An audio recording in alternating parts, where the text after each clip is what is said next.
trabalhando comigo foi uma marca na vida dele, né? Ele ficou marcado, né? Porque tinha uma mulher lá na empresa que perseguia ele demais. Então é assim de longas datas, mas eu tenho a convicção que ele tem muito a dar para nós nesta noite. Eu quero pedir a vocês que esteja atento a todas as informações. Depois a gente vai ter um tempo de pergunta, mesmo que a gente demore um pouquinho mais, que a gente talvez termine um pouquinho mais das 21 horas, mas a gente vai ter esse tempo de questionar, de perguntar, e o pastor Natanael está aqui disponível para nos ajudar. Eu quero, desde já, agradecer, tá, meu irmão, a sua disponibilidade de estar com a gente. A palavra é sua. A paz de Jesus, queridos. Pedido de amigo é sempre mais difícil de rejeitar, não é não?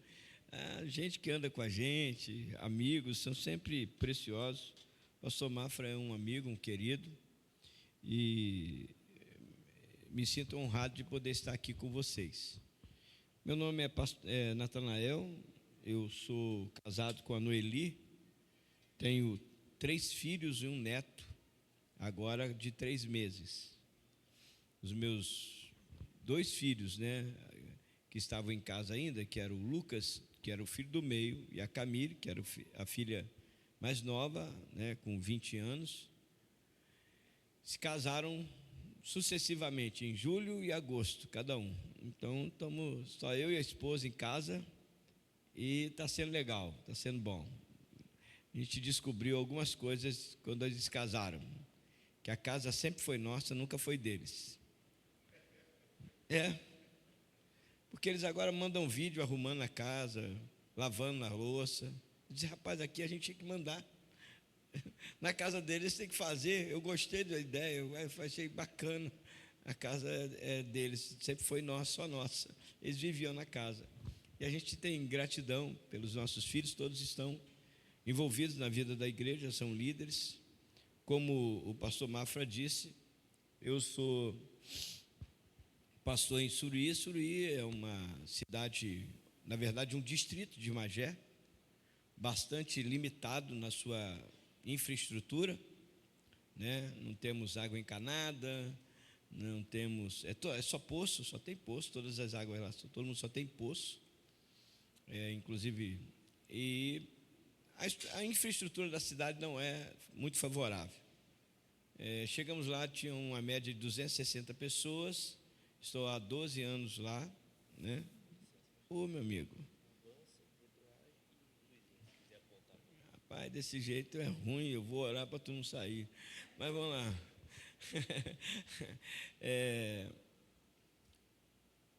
E há 12 anos eu estou lá, mas na verdade eu só me tornei pastor da igreja, eu fui transferido em 2011, só me tornei realmente pastor dessa igreja em 2014, porque até então o pessoal olhava e não levava fé que eu ia ficar lá não, entendeu? Esse cara vai ficar 2 anos, vai embora e tal, e não levava muita fé. Mas acontece que Deus tinha outros planos, e nesse processo eu faço 12 anos e a gente vem trabalhando com uma visão de pequenos grupos, que é a minha paixão, é onde eu encontro o propósito do meu ministério. Não digo que fazer outra coisa esteja errada, mas eu me sinto completo, pleno, cumprindo o meu ministério na visão de pequenos grupos e na ação de pequenos grupos. Então, a gente tem crescido, hoje somos 68 pequenos grupos, né? Nós reunimos, em média, nos cultos de domingo, agora entre 650 pessoas de culto de domingo. O templo que eu tinha era do tamanho desse aqui, aproximadamente, um pouco mais comprido e mais fino, um pouquinho mais fino, né? E mais comprido, cabia 264 pessoas, que eu sou daquele que conta banco, né? Cabia 264 pessoas. E no pós-pandemia, como nós trabalhamos muito na pandemia, a igreja se tornou muito conhecida, e no pós-pandemia nós colhemos os frutos de ter trabalhado na pandemia, naquele período. Então nós experimentamos também uma explosão de crescimento da igreja local, e dentro desse contexto eu acabei tendo 3 cultos ao domingo, para poder comportar as pessoas que iam para os cultos. Dentro disso, a gente ficou com dificuldade de espaço, tive que, mesmo tendo um prédio próprio, alugar um outro prédio no valor de R$ 6.000 por mês, para poder justamente ter pelo menos os 2 cultos. E hoje nós temos 2 cultos, de manhã e à noite, né, num lugar que a gente chama de Jordão, porque é um lugar de passagem, só está alugado. Nós compramos um terreno, 2.500 metros quadrados, onde pretendemos começar a construção do novo templo da IMW Suruí, que será um templo para 1.200 pessoas, com a perspectiva das ações multigeracionais. Você pode estar dizendo assim, esse cara está falando e parece que ele é o cara, né? Mas não é isso não, eu acho que pelo contrário, né? Eu sou profundamente limitado, meu grande desafio é o meu temperamento, eu luto com ele todos os dias, é minha área de batalha, eu tenho problema com ira, então eu tenho que estar sempre me regulando, ir para algum lugar e respirar e voltar para falar. Então eu identifico minhas áreas de fragilidade, meu temperamento é sanguíneo, quase hemorrágico, então inevitavelmente, né, na liderança é um desafio. Então eu também estou sendo moldado e eu entendi que eu não só modelo a igreja, mas a igreja me modela a pessoa de Jesus. Então esse é um princípio que eu tenho compartilhado. O que eu vou compartilhar com vocês aqui é uma crença, é uma fé. Não é uma técnica, não é de maneira nenhuma assim uma forma, mas é uma fé. Porque é baseado nesta fé que eu estou trabalhando na igreja como um todo. Então toda a igreja está fundamentada nessa fé que eu quero compartilhar com vocês. Amém? Baseando nisso, a pergunta é: qual o propósito da igreja? Já está aí, depois ele pode botar, tá bom? O PowerPoint vai estar com vocês, tá bom? Qual o propósito da igreja? Afinal de contas, a igreja existe para quê? Qual é o motivo da igreja existir? Né? Uma teologia equivocada vai nos conduzir a uma ação equivocada no que diz respeito ao propósito da igreja. Se nós fizermos uma leitura, e eu tenho aqui pessoas que, assim como eu faço 60 anos agora, em 17 de setembro, né? Que assim como eu são da década de 60, né? Por aí. Se nós fizermos uma leitura da progressão do Evangelho ao longo dos anos, por exemplo, até a década de 60, até 1960, a preocupação maior era salvação. Quem vai ser salvo? Quem vai ser salvo, quem vai para o céu, quem vai para o inferno, como é que é o céu, como é que é o inferno. Aí surgem aquelas questões de salvação, e aí surgem os livros da mulher que foi no inferno. Depois o pessoal reclamou que ela foi no inferno, aí Deus levou ela para o céu, ela disse: eu também fui no céu. Então ela foi para o céu, foi para o inferno. Não sei se ela foi para o céu, o inferno, depois foi para o céu. Eu não sei, a sequência eu não sei, mas eu sei que ela visitou os dois. Mas essa era a tônica. Então, sendo a tônica mais importante o céu, o que se dava mais valor era santidade num ambiente não só do ser santo enquanto presença de Deus, mas santidade enquanto estereótipo, enquanto aparência, enquanto postura, enquanto cargo, enquanto roupa, enquanto vestimenta, enquanto essas coisas todas, que aí acabavam sendo leituras de santidade. Passou-se o tempo, em década de 70, e já em 67, né, Deus nos levantou numa obra santa. Quem se conhece esse hino sabe disso. Em 67, o tema então principal era: sua igreja é avivada? Você é avivado? Sua igreja é avivada? Sua igreja é... O que se perguntava, se em qualquer lugar cristão, a pergunta básica é: sua igreja é avivada? E tinha aqueles que achavam essa pergunta até ofensiva. Não, claro que não, né? E outros que dizem: claro que sim, oh, candarábias, né? E que falava até em mistério, porque o mais importante era se a igreja era avivada ou não. Então esse era um movimento de Deus naquele tempo, amém? Então Deus num tempo faz o movimento de santidade. Logo após o movimento de santidade, ele traz um ambiente de avivamento, ou seja, um ambiente de espiritualidade. E logo em seguida, a partir da década de 60, 67, 70, né? Década de 70, até a década de 80, beirando 90, o tema era esse, igreja avivada, né? Surgem esses ambientes aí. A partir da década de 80, surgem então as comunidades. Por quê? Porque as igrejas então chamadas avivadas começaram a experimentar um avivamento ou um movimento onde as estruturas, lembra, de santidade, lembra? Não suportavam mais a nova compreensão. Daí vem Cláudio Claro, vem a turma toda da música, né? Comunidade aqui de Nilópolis, né? Não há Deus maior, e começa a surgir esse movimento todo, onde agora, né? É a própria liturgia da igreja é metida. Então eu estou numa progressão: santidade, agora pentecostalismo, ou experiência pentecostal. Depois isso inevitavelmente vai me conduzir a uma nova liturgia, porque se antes eu tinha uma liturgia que falava a respeito de ordem e tudo mais, agora eu tinha uma liturgia de movimento, de falar em língua, de marchar, e isso tudo ia inevitavelmente culminar em uma liberdade maior de culto. Tudo bem? Você está me entendendo até aí?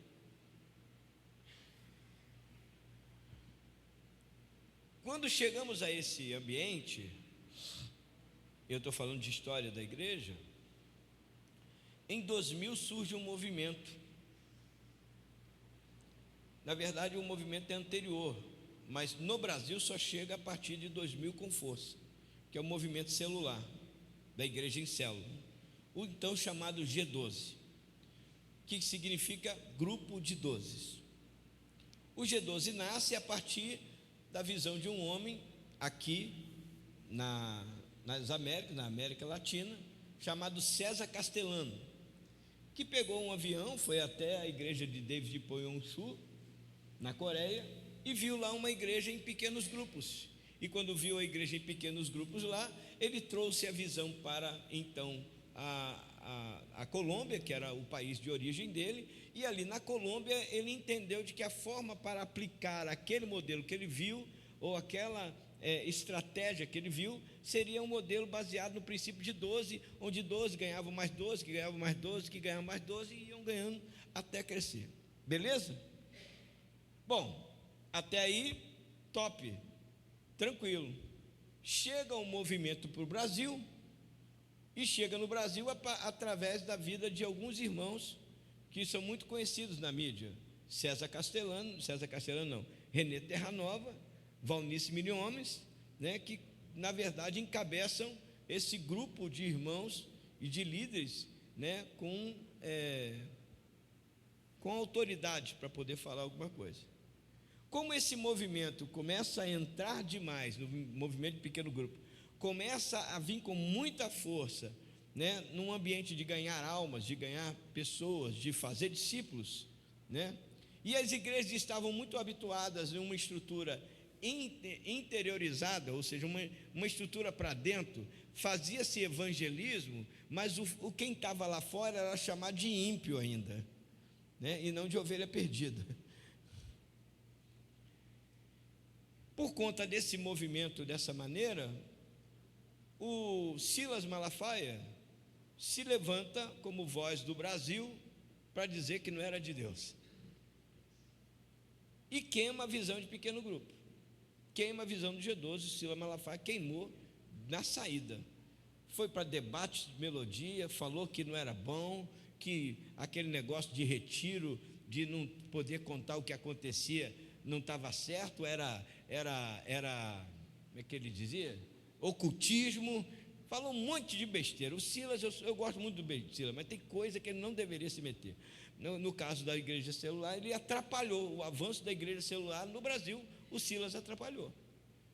É inegável isso, porque um homem com aquela envergadura, falando o que ele falava, inevitavelmente trazia um peso e uma dúvida. Somado a isso, a igreja, não habituada a viver o modelo de pequenos grupos e a compartilhar liderança, porque é isso que acontece numa igreja de pequenos grupos, começou a ter medo dos líderes que nasciam. Então ficou com medo de racha. Por causa disso, acabou parando o processo. E aí entra eu, né? Em 2000, a Igreja Metodista Wesleyana me apresenta a visão celular. Foi a Igreja Metodista Wesleyana, num retiro da Igreja Metodista Wesleyana, liderado na época pelo então SD Jamir Fernandes Carvalho, que hoje é o nosso bispo-geral, que me apresentou a visão de pequenos grupos, a qual, naquela época, eu abracei e disse: cara, encontrei o meu propósito, encontrei a minha forma de viver o ministério. Amém? Você queria perguntar alguma coisa?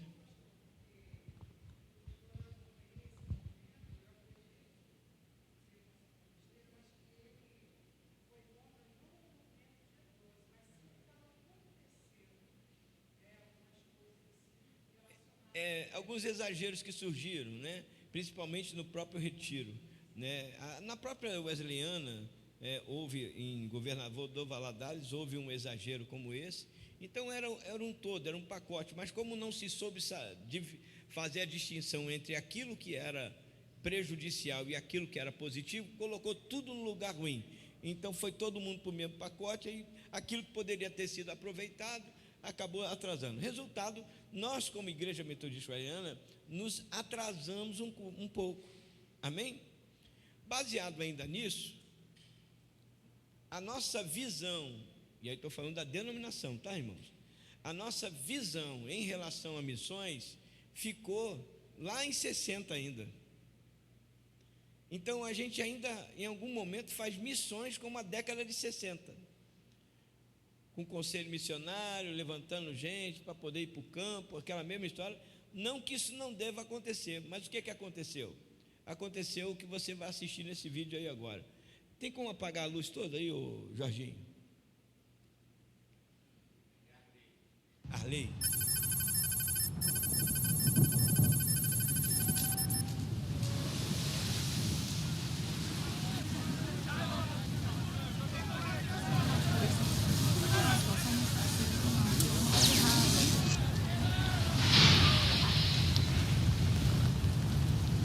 Eu vou entrar! Não!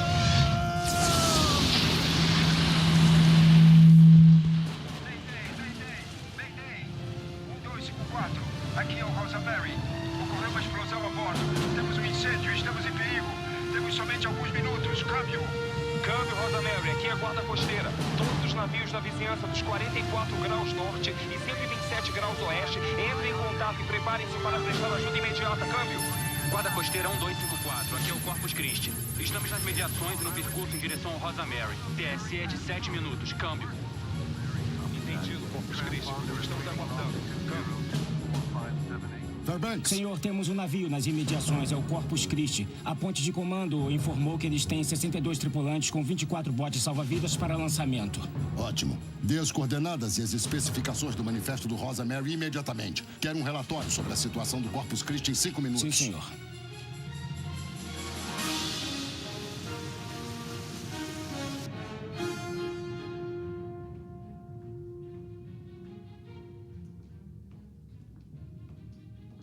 Marinheiro Macmillan? Que noite para o seu primeiro dia de serviço? Quem é você? Escolhas, Jack. Você, amigo, está para entrar no Vale da Decisão. Desculpe-me, senhor, eu tenho... Deixa eu perguntar uma coisa. O que vem primeiro? As dependências de um navio ou seu propósito como um todo? Eu creio que o propósito desse navio é bem claro, senhor. Exatamente. Nosso propósito deveria ser bem claro. Jack, estamos entrando em território perigoso. Não há como negar. No entanto, dentro deste navio é um lugar confortável para ficarmos. E aí está a sua escolha. Você irá? Ou também se contentará em simplesmente estudar sobre ir? Senhor, eu tenho que ir. É que eu tenho que servir. E a festa está começando. Jack, a festa já está quase terminando.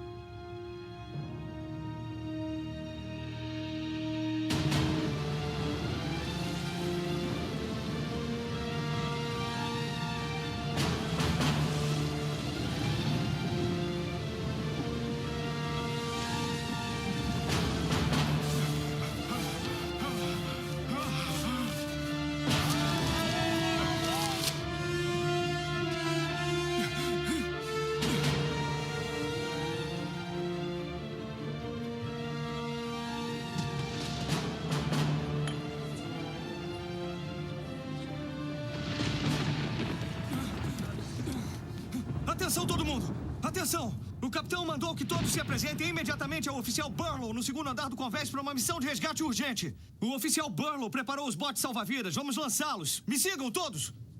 Uma operação resgate? Stanley, este homem está pingando no meu chão. Meu bom amigo oficial Brock, deixe-me assegurá-lo de uma coisa. Não haverá nenhuma operação resgate. Mas senhor, Pense. que eu... Conhece alguém que submeteria seu navio a este tipo de clima? Só aqueles que desejam continuar despercebidos. Então, se algum grupo de traficantes se meteu em confusão, eu vou ser o último a arriscar minha vida para salvá-los. Eles que se lixem. Mas senhor, o propósito desse navio Eu sei perfeitamente qual é o propósito deste navio. Você quer matar todos nós? Não, mas O motivo principal de estarmos dentro de um barco como este é que ele nos protege do que está do lado de fora. Isso não está claro para você, oficial Brock? Bom, talvez...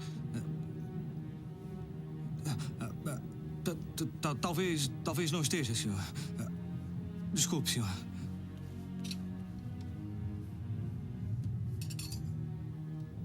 Marinheiro Macmillan? É você que vejo juntar-se aos sábios?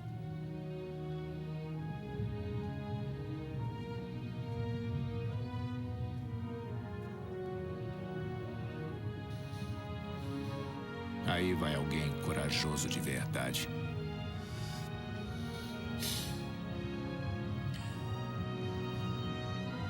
Todos, pontualmente na igreja às 21h45.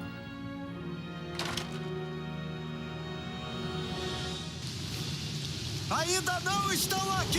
Simplesmente deixa o cabo balançado! Ele tem que chegar até embaixo! Assim? Não, eles têm que soltá-lo do barco assim que encostar na água! Tá legal, okay. Eu não sei onde estão! Oficial Burlow! Isso, já não era sem tempo, né? Não. O que é isso? São uns gatos pingados. Não. Pelo amor de Deus, você não entende. Eu acabei de preparar os 24 botes salva-vidas, tudo que tínhamos. E você me traz 6 pessoas? Sim, senhor. Está ciente de que é preciso pelo menos 2 pessoas para lançar um bote? Sim, Você senhor, quer dizer que estamos prestes a lançar 3 botes salva-vidas de um total de 24 para resgatar 76 pessoas? Você está ficando louco? Não, senhor. Aquelas pessoas só têm alguns minutos de vida nessa temperatura de água. E você me traz meia dúzia de gente! Brock, o que está acontecendo lá em cima? Você nunca acessa eles por este bordo. Todo projeto para um novo bote é baseado em puxá-los pela polpa do navio. Quer estar no convés com ondas de 4 metros, tirando alguém da água pela polpa do navio? Nem pode alcançá-los. Eu revisei isso com o Burlow por 3 semanas. Acho que é melhor você fazer o seu dever de casa. Pelo menos já esteve no novo salva-vidas. Devia estar feliz por não estar lá fora nessa chuva. Acho que está na hora do culto.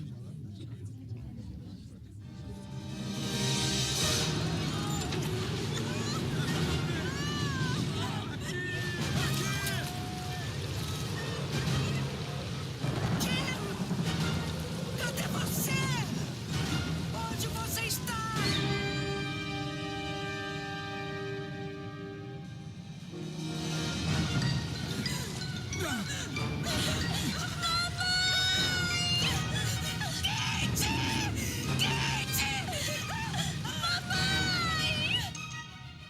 Sim, o senhor está certo. Rosa Mary estava em curso vindo de Vancouver e entregou um manifesto com uma tripulação de 12 pessoas e 64 passageiros. Pode, por favor, me informar o status da operação? 3 botes salva-vidas foram baixados. Estão operacionais. Câmbio. Senhor, aqui fala o capitão da Guarda Costeira James Meyer. Você e sua tripulação estão sob ordens para disponibilizar toda a tripulação e botes salva-vidas imediatamente. Você entende a situação em que se encontra? São a única esperança.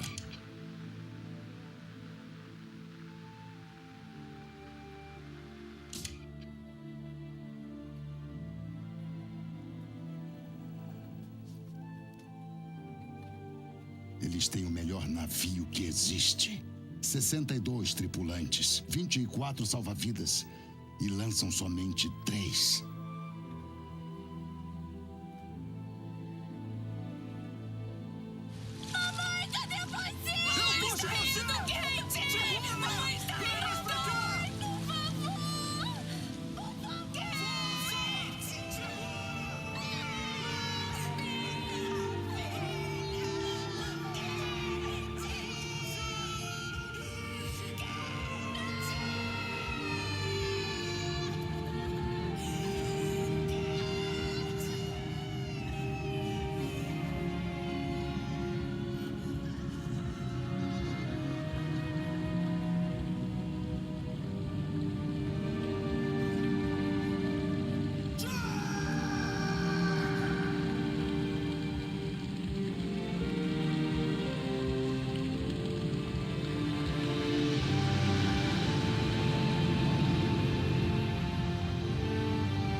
própria imagem de Deus se refletia no homem como uma imagem de amor, até que as tormentas do pecado agitaram as águas e esse reflexo foi distorcido.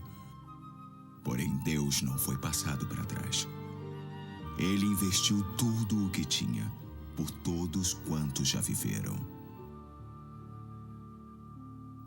Através das eras, homens e mulheres, investidos de paixão, viveram e morreram por pregar a palavra de Cristo e sua salvação a todas as tribos e nações.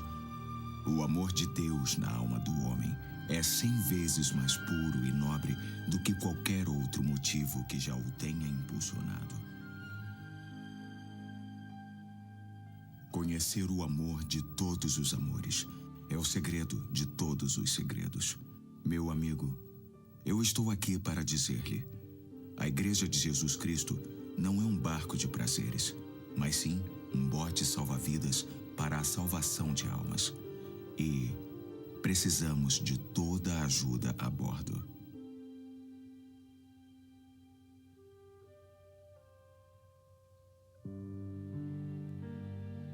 Amém.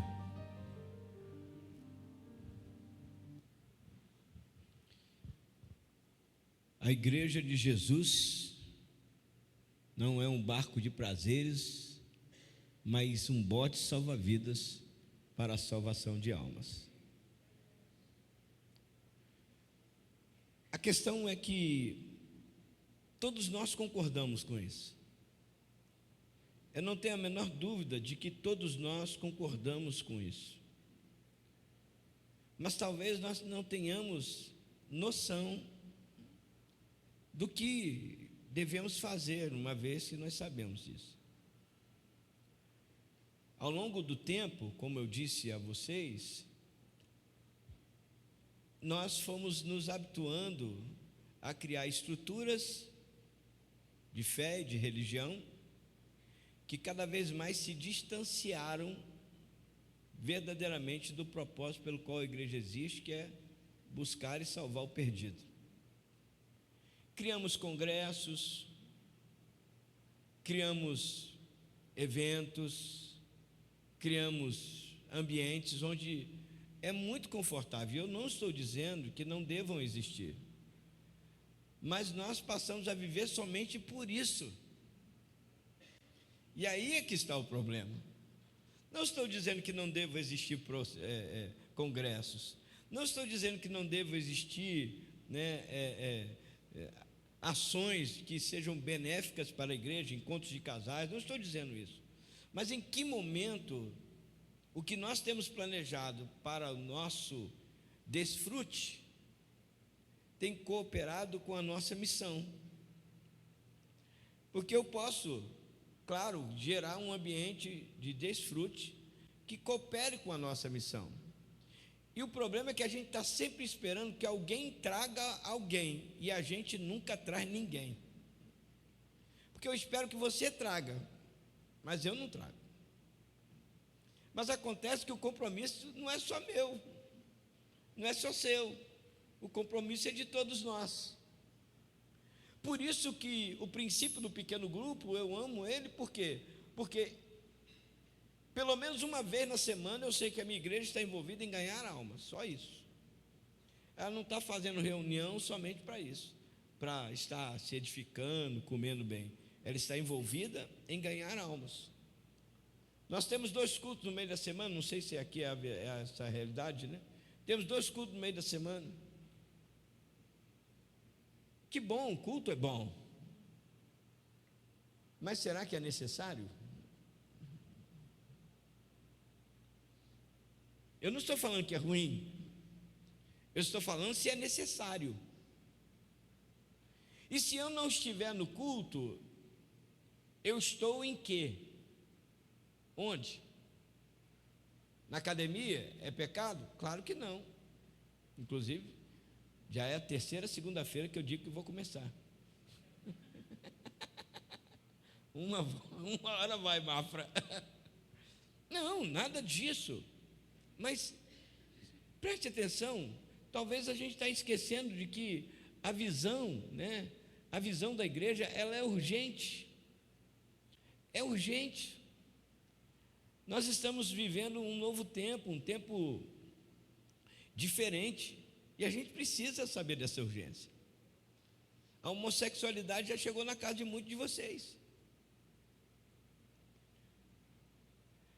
As drogas, tudo isso já chegou. Eu não tenho preocupação comigo, estou com 60 anos, aceitei Jesus aos 30, estou com 30 anos de crente. Então, irmão, na boa, se pintar a parede de preto, de cor de abóbora, de azul, não muda o meu destino, mas pode mudar o destino de alguém. Se eu já estou resolvido, alguém disse certa vez, para mim, pastor, o mundo está entrando na igreja. Eu falei, não, o mundo já está na igreja há muito tempo, porque tem fofoca, mentira, essas coisas tem na igreja. O mundo já está na igreja há muito tempo, não é uma estrutura.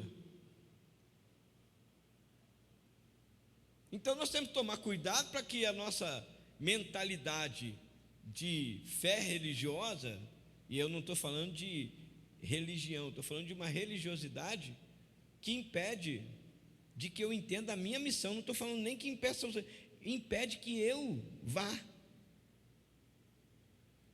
porque a gente ainda tem uma oração corajosa, porque eu acho que quem faz essa oração, para mim, é uma pessoa de muita coragem, que ela ora assim: Senhor, incomoda os teus filhos para virem para a tua casa. Mas rapaz, mas que pessoa corajosa, porque ela está subvertendo o ID. O que ela está fazendo é subvertendo, ela está invertendo o que o próprio Cristo ordenou, que era ir, e Ele está orando para que eles venham. Logo, a minha pergunta, que sempre foi essa que eu vivi lá em Suruí, é: isto cumpre o propósito?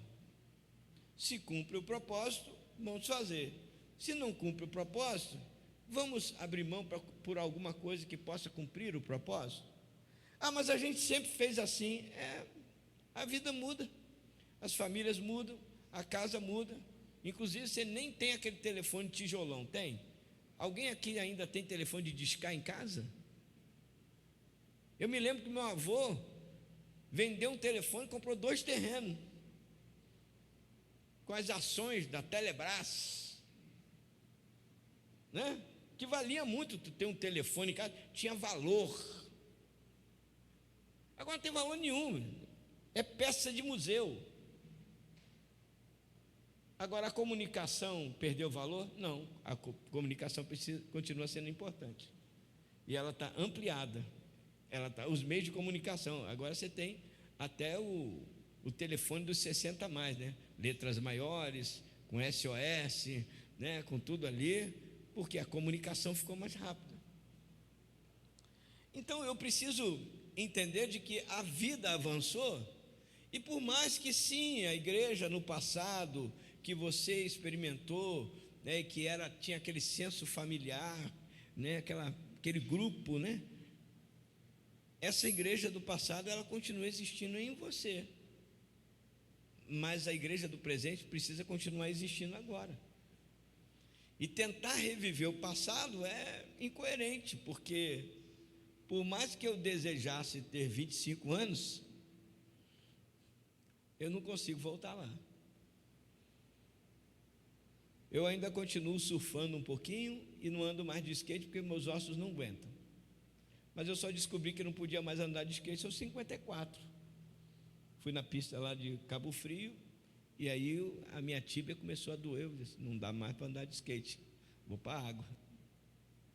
Continuo gostando de skate, mas não dá mais para mim. Eu fui até onde eu pude, jovem, Depois o corpo disse: não dá mais não. A cabeça, meu filho, cabeça parece que é capaz de tudo, mas o corpo não responde.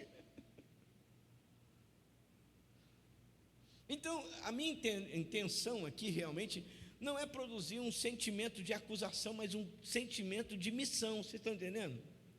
Não é achar que a gente, não está valendo. Não, é que esse mesmo vigor, ele pode ser aplicado agora no propósito que Deus sempre estabeleceu. E eu creio, eu falo lá para os meus 60 a mais, dos quais eu faço parte a partir do mês que vem, né, a partir desse mês, dia 17, no dia 18 eu pulo de asa delta para poder fechar. Ganhei de presente, estou indo para lá, a Pedra Bonita, pular de asa delta no dia 18. Eu vou aceitar esse desafio, me deram de presente, eu estou indo. Bom, por quê? Porque por mais que meu corpo, o apóstolo Paulo disse assim, ainda que o meu homem exterior se corrompa, o meu interior se renova cada dia.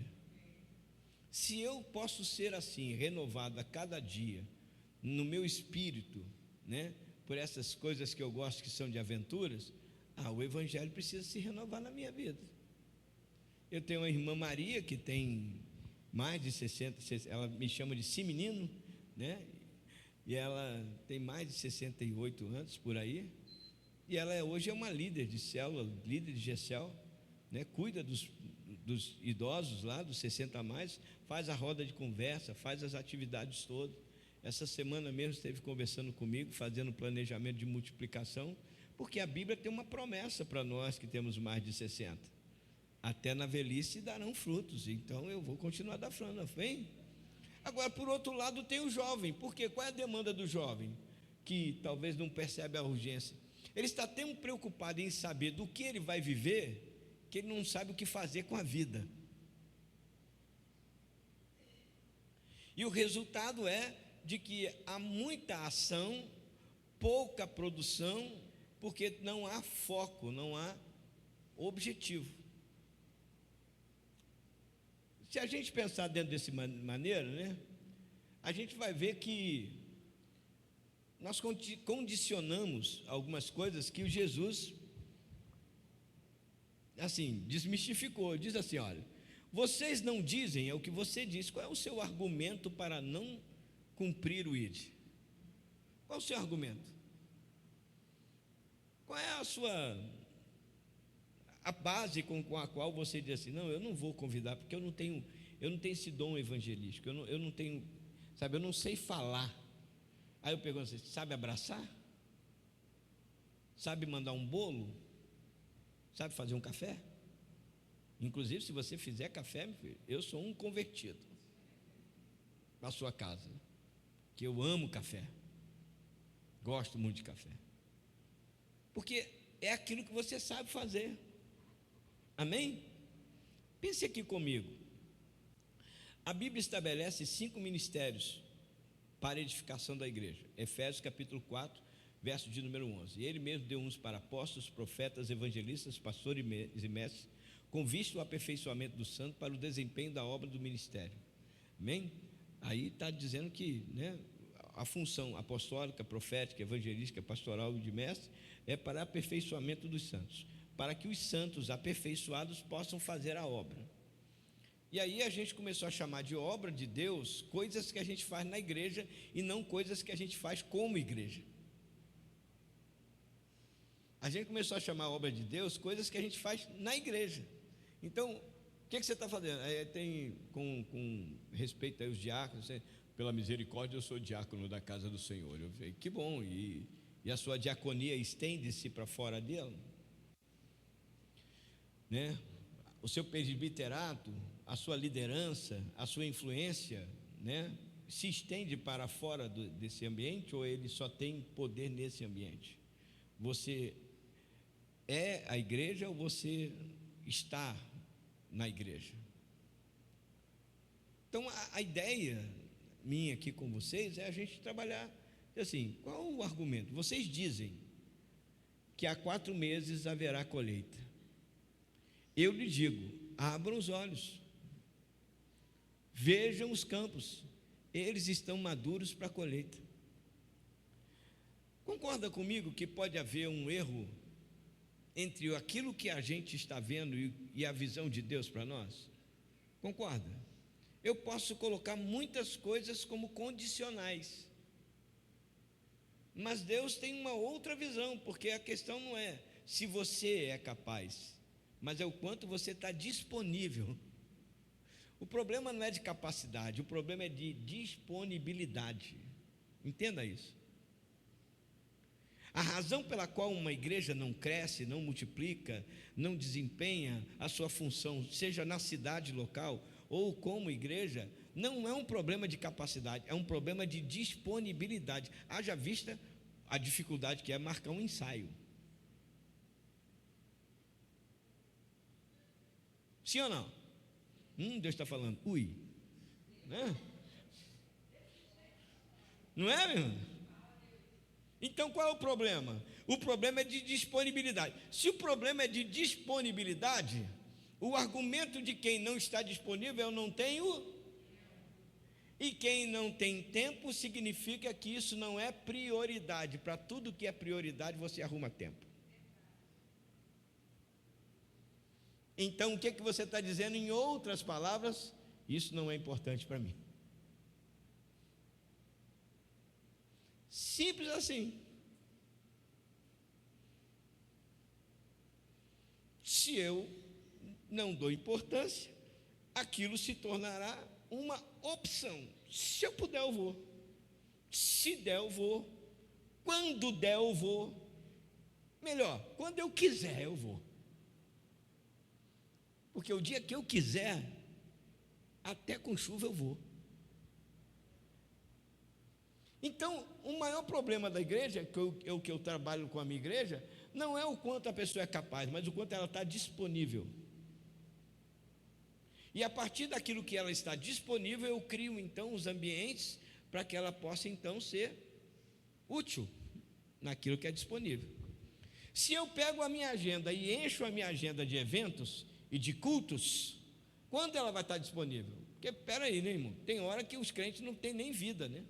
Não dá para ir num aniversário, não dá para ir numa festa, porque, meu adorno de Deus, não pode ver um feriado que marca um congresso. Ai, meu Deus do céu. Irmão, eu preciso ir à praia, eu preciso ir para o aniversário, eu preciso ir para o shopping, eu preciso comer uma pizza, eu preciso ir para a churrascaria Oasis aqui do lado.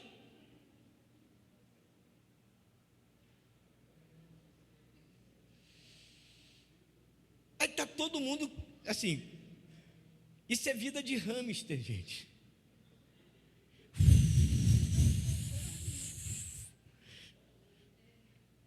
Resultado, saiu da gaiola? Ô, gaiola bonitinha, hein? Com ar-condicionado e tudo.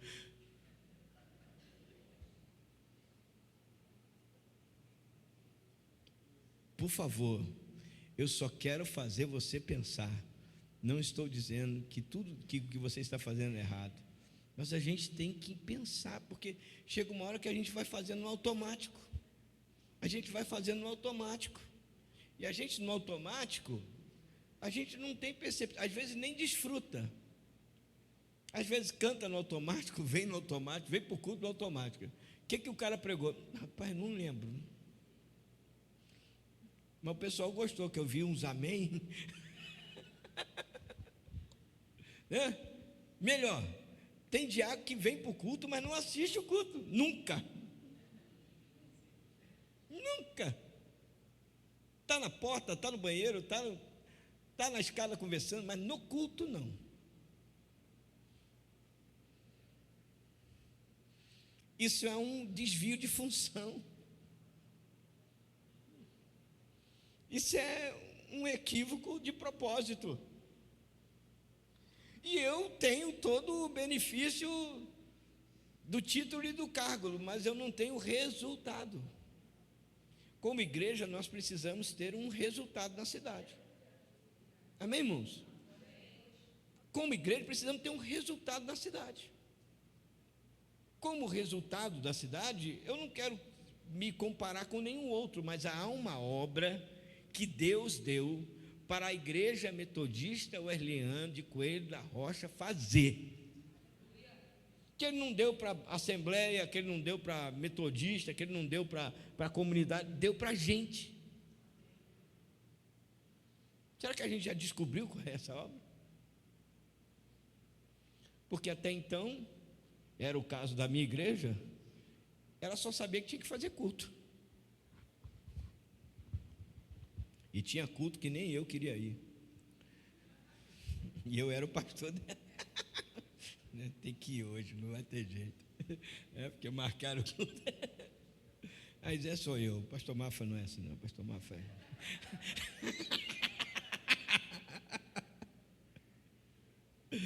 Existem dois problemas que nós encontramos lá no barco, né? Nós encontramos esses dois problemas, indiferença e desobediência. Porque, primeiro, o cara do barco está lá no barco e é chamado a responsabilidade, né? E ele diz: não vou não. Se um grupo, e a frase é: se um grupo de traficantes botou seu barco na tempestade, eu é que não vou lá resgatar eles. Porque a mentalidade do ímpio e do crente precisa ser tirada da igreja.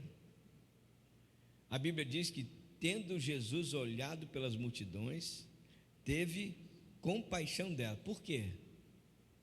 Estavam como ovelhas que não têm pastor. Qual é o problema de quem está fora da igreja? Não tem o quê? Por que você não pastoreia elas? Com seu caneco de café, com seu bolo,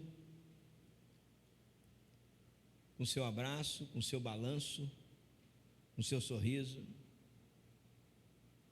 Por que você não ouve? Porque a tarefa principal de um pastor é ouvir. Para ouvir, pô. E desde então eu tenho me empenhado em formar uma liderança que está voltada a isso, para fora. Ações que eu tomei na minha igreja para que isso fosse possível. Reduzi um culto. Peguei um culto e reduzi. Menos tempo, né? Mais tempo para que as pessoas pudessem estar juntas. Reduzi um culto. Segundo, transferi todo tipo de congresso, conferência para domingo, segunda e terça. Então eu reduzi um culto que era de quinta, botei para terça. Se você quiser fazer um congresso da IMW Suruí, vai ser domingo, segunda e terça. Porque sábado a gente vai para a praia, pizzaria, e a gente vai tudo junto, como igreja. É legal, porque por mais que a gente queira fazer as coisas sem a igreja vai com a gente. Porque a gente tem os amigos da igreja, então a gente vai para o shopping com os amigos da igreja, a gente vai para a churrascaria com os amigos da igreja, a gente toma um café com os amigos da igreja, a gente vai para a festa dos amigos da igreja, e a vida fica mais leve, pô. E aí, nessa de viver a vida que todo mundo está vivendo, no caso, indo para a pizzaria, para o shopping, para esse lugar, eu encontro gente. E quando eu encontro gente, eu posso então trazer gente. Porque qual é o problema? Irmão, a gente não se relaciona mais com ninguém. A gente entrou na bolha da igreja, fechou o fecheclé, está igual aquele cara dentro da bola que vai para a praia, já viu? E toma uns tombos e tal, e levanta e tal, né? Não molha. Então a gente precisa abrir um precedente, uma oportunidade para se relacionar com o não crente. Se você tem mais de 5 anos de convertido mesmo, muito provavelmente você não tem mais nenhum amigo não crente. Você vai olhar assim, não crente tem nenhum não. E a ideia de ser amigo não quer dizer que você vai andar com eles. É você poder influenciar eles. Jesus comeu com pecadores, mas nunca cometeu os pecados deles, né? Porque ele tinha consciência da missão que ele estava. Os sãos não vieram, né? Ele não veio por sãos, mas ele veio por doente. Amém, irmãos? Tudo bem? Podemos continuar caminhando? Não estou sendo obtuso demais não, né, pastor? Se estou, me perdoe, é só mesmo uma paixão que eu tenho, e então eu tenho essa paixão aflorada em mim. Então, quando eu penso igreja, eu nunca penso igreja dentro, eu sempre penso igreja fora, que vem para dentro depois a celebrar. Por isso que o culto é de celebração. Eu celebro o que aconteceu, eu celebro o que foi feito, eu celebro a alma que se converteu. Eu estou tendo o privilégio de ser avô. Pensa no avô babão, é eu. Eu sou avô do Joshua, o primeiro neto dos 9 que eu vou ter. Já falei para os filhos, olhei para a cara de cada um, é 3 no mínimo, hein? Não vai correr não, hein? Tá? É até para minha filha mesmo, diz assim, minha filha, aguenta aí porque é 3.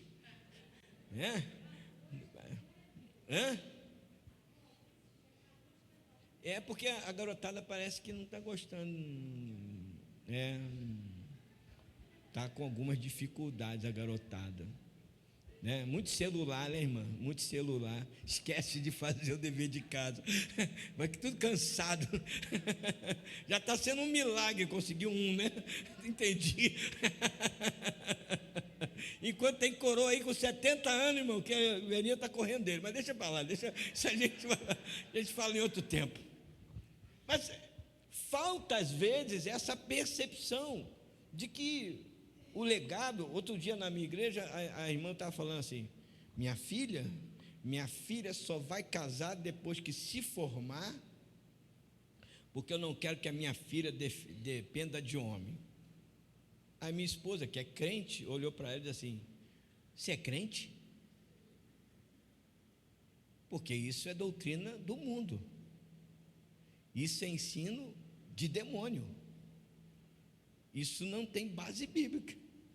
Pelo contrário, a Bíblia ensina que é honroso a mulher depender de um homem. Ah, mas é porque o senhor não tem um homem que eu tenho lá em casa. Quem escolheu foi tu, pô. Mas o princípio continua sendo o mesmo. A base é a mesma. Então, quando eu não trabalho o princípio, quando eu não trabalho aquilo que é essencial, eu acabo roubando. Então, eu como vou voltar para o meu tema aqui, senão eu me perco. Eu como avô, né? Meu neto vai lá para minha casa, eu fico brincando com ele, gosto, não vê nada, não entende nada, mas eu acho que ele entende tudo, a gente fica se enganando. Aí tipo assim, cara, tem tanta gente falando para a gente, e aí, está com a síndrome do ninho vazio? Eu falei, ninho vazio? Irmão, se meu ninho estiver vazio, eu vou voar. Eu não é. Tem cara que cabeça, mano. Está com a síndrome do ninho vazio? Eu não, estou voando. Estou voando. Saí com a esposa, fui dar um passeio em São João, lá na região serrana ali, dei um rolê, dei um passeio. Depois, aí no final das contas, agora minha nora precisou que a gente ficasse com o neto à tarde. Fica aí, está tudo certo. Chamamos a menina para ajudar a gente, está lá com o neto, ajuda a igreja abriu uma escola confessional. Nós abrimos uma escola confessional por causa de uma missão. Não dá dinheiro, dá trabalho. Mas as crianças estavam sendo deturpadas nas escolas, então a gente entendeu que como igreja precisamos ter alguma atitude, e aí a gente é uma igreja confessional, uma escola confessional chamada CEL, Centro Educacional Wesleyano. Hoje temos só 32 alunos, mas no ano que vem já temos a expectativa de mais de 100, que tem gente já chegando na fila para poder botar o filho. E olha, não é só crente não, tá? Não crente, católico, está querendo botar o filho lá. Porque as crianças só aprendem na escola palavrão, só aprendem essas coisas. Agora, uma coisa eu descobri, irmãos. Você já viu como é legal quando tem uma criança em casa? Fala sério. Você imagina o seguinte, quando eu tenho experimentado isso, minha casa vive arrumada. Porque antes, toda arrumada, a menina passa lá, limpa tudo, é só eu e minha esposa. Eu sempre tive o hábito de lavar meus pratos, de lavar o que eu como, eu lavo, lavei, acabou. Eu tenho esse hábito, já é comum para mim, ensinei os meus filhos, justamente para que não ficasse pesado. E aí, assim, quando as crianças chegam, cara, que alegria. Compara isso a um novo convertido na igreja. Tu já viu a alegria do novo convertido? É igual criança puxa o pano e tu tem que ficar, não pode não, levanta, nós diz, o novo convertido na igreja é a mesma coisa, bota a mão onde não devia, quer botar a mão na cabeça das pessoas, ele está no pique. Mas tu já viu a alegria que dá? Uma igreja que não batiza está com problema. Porque cuidar da próxima geração é responsabilidade nossa. Nós vamos gerar a próxima geração. Preocupe-se quando seus filhos não frequentam a sua igreja. Talvez a sua igreja ficou tão no passado que não tem espaço para o seu filho. Isso é um problema. Problema de quê? Indiferença. Está confortável aqui para mim? Tá bom. Essa garotada está chegando agora, está achando que vai mandar aqui? Eu estou aqui desde a fundação. Quando jogaram a pedra fundamental nessa igreja, eu estava aqui. E daí? Se você agora, ao invés de continuar celebrando o crescimento dessa igreja, você acha que ela está se perdendo. Quem fundou essa igreja não foi você, foi o Senhor. E se o Senhor está trazendo um novo movimento, um novo vento, um novo mover sobre a terra, nós como igreja do Senhor precisamos estar debaixo desse mover de Deus, porque é um mover de Deus. E eu não estou falando nem a visão celular de pequenos grupos, eu não estou concentrado, eu estou falando na forma de ser igreja. Vocês estão entendendo? Na forma de ser igreja, que se comunica, que se relaciona, que tem propostas como nós temos aqui, geracional, para jovens, para adolescentes, para crianças, mas uma igreja que está conectada com a cidade. E quem vai fazer essa conexão somos nós, os líderes, os membros dessa igreja, que fazem a propaganda dela. Somos nós que vamos fazer. Quando você vai numa boa pizzaria, normalmente você liga para um amigo e diz: ó, isso aqui é bacana, hein? Fui lá, top demais. Bom, vamos lá. Sendo assim, então nos falta um pouco de compaixão, sim. A gente olha para a pessoa, sente pena dela, mas não está a fim de entrar no barco e pular na água gelada. A gente diz assim: tadinho, né? Que povo, pobrezinho, vida difícil, né? E a gente falta um pouquinho de compaixão. Ao ver as multidões, Jesus teve compaixão delas, porque estavam aflitas, desesperadas, como ovelha que não tem pastor. E aí eu já chego aqui, porque eu sou apaixonado por essa parte. O que nos falta é um senso de responsabilidade pastoral. Tudo bem que você tem o pastor Mafra, que ele é o pastor da igreja, mas você é pastor de alguém. Eu tenho certeza que você pastoreia alguém aqui mais do que o Mafra, que se tu falar no ouvido dela, ela vai olhar para o Mafra e dizer assim: porque a sua influência é um estilo de pastoreio. O Mafra está há 2 anos? Vai fazer 2 anos? Vai fazer 2 anos aqui. O pastor Mafra está aqui há 2 anos. Tem gente aqui que está há muito mais tempo. Eu me lembro que quando eu fui para Suruí, cara, tinha uma irmã lá que era a teóloga da igreja. Aí eu estou pregando e a irmã ficava assim. Aí se eu falava alguma coisa que, sei lá, ela não concordava, ou qualquer coisa que a gente na pregação, às vezes pode falhar um versículo, uma referência, aí ela fazia assim. E eu estou pregando aqui, estou olhando a infeliz, desculpa. E o problema é que tinha gente no banco com ela que olhava para ela. Aí todo mundo. Se ela fizesse assim, todo mundo ficava olhando um para o lado do outro. Pergunto eu para você: eu era pastor daquela igreja, sim ou não? Sim, mas eu tinha influência sobre aquela igreja ainda? Não, quem tinha era ela. Então sim, tem gente aqui que está pastoreando mais gente que o Mafra.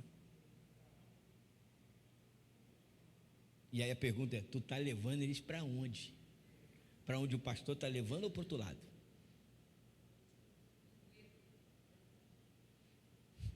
Porque você pode estar levando para o outro lado.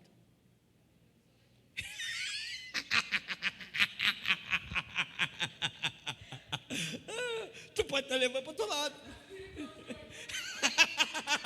Está perigoso hoje? Mas não é? Porque a gente pode nessa... Né? Porque a ideia sempre será proteção. Mas a questão é se você realmente tem autoridade para fazer isso. Porque a autoridade se delega. E a autoridade delegada, que é exercida sem responsabilidade, né?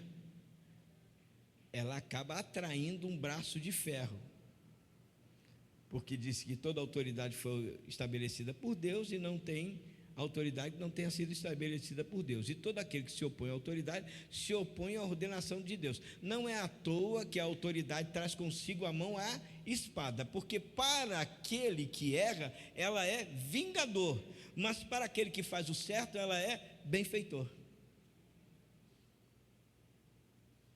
Então, se nós deveríamos ser a reunião de pastores e não a reunião de ovelhas. O culto deveria ser a reunião dos pastores que vão pastorear a cidade e que vão estar trazendo então as ovelhas da cidade, para que elas possam ser pastoreadas por nós pastores. Quando eu digo nós, não somos nós. Por isso eu não tenho dificuldade que um líder do meu pequeno grupo cuide da vida de alguém, porque eu estou destituído de ciúme. E sim, tem gente que vai ouvir mais ele do que eu. O que eu não posso é abandonar o meu líder. Ele tem que ser minha ovelha.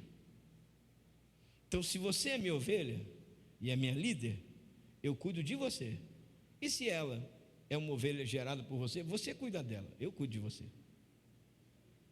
Automaticamente toda a igreja está sendo cuidada. E o que ela disser para ela, ela ouviu de...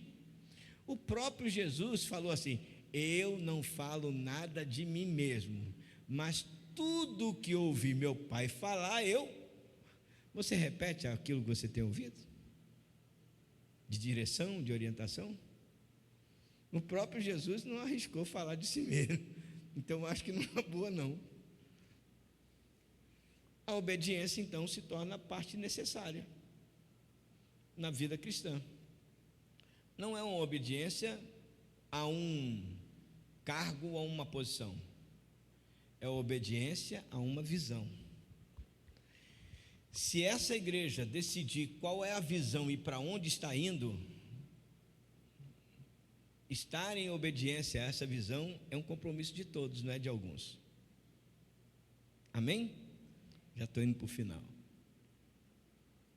Portanto, vão e façam discípulos de todas as nações, batizando-os em nome do Pai, do Filho e do Espírito Santo, ensinando-os a obedecer tudo aquilo que lhes ordenei. E eu estarei com vocês até o fim dos tempos. O importante é que a igreja parou no ID, ficou no ID. Portanto, ID, aí o pessoal faz aquela camisa de culto de missões, ID para onde? Tu está indo para onde? Porque pode ser que seu ID se torne um belo passeio, porque não traz resultado nenhum. Então eu vou para onde? Eu vou para fazer discípulo, eu vou para onde Deus me guiar, mas nesse processo eu vou trazer alguém, amém, irmãos? Então sim, ide, vamos fazer um congresso, congresso, fazer discípulo. Qual o objetivo do congresso? Ganhar uma alma. Meta do congresso, uma alma. Eu tenho 100 pessoas para trabalhar para uma alma. Você acha que a gente consegue? Sim. Se 100, na verdade a média de uma igreja em pequenos grupos é que cada 4 pessoas ganham uma. E a média de uma igreja sem pequenos grupos é que cada 50 ganham uma. A média é muito maior de gente envolvida.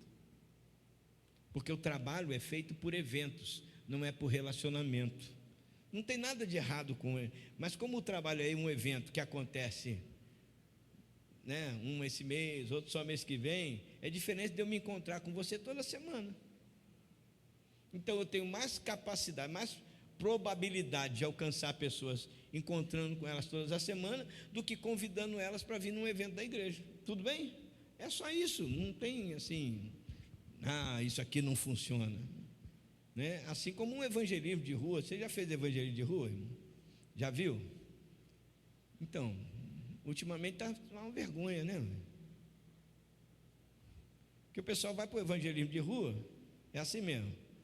Tem sempre um camarada que carrega as caixas de som, alguém que leva o instrumento, Aí chega uma turma que sempre chega atrasada. E aí tem um grupo que vai cantar, tem um irmão que vai pregar, e tem os outros que ficam assim, ó. Me perdoa assim.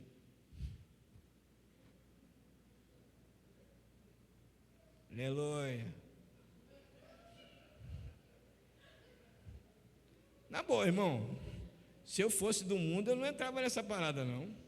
Nem para assistir. Tinha que ser o Espírito Santo, ia ter que me pegar lá, me dar uma banda, um safanão para me chegar num negócio desse. É desanimador só de ver. E aí o pregador sabiamente ainda diz: atentai-vos, porque está próxima a vinda do Senhor, e vai todo mundo para o inferno. Vai ganhar quem?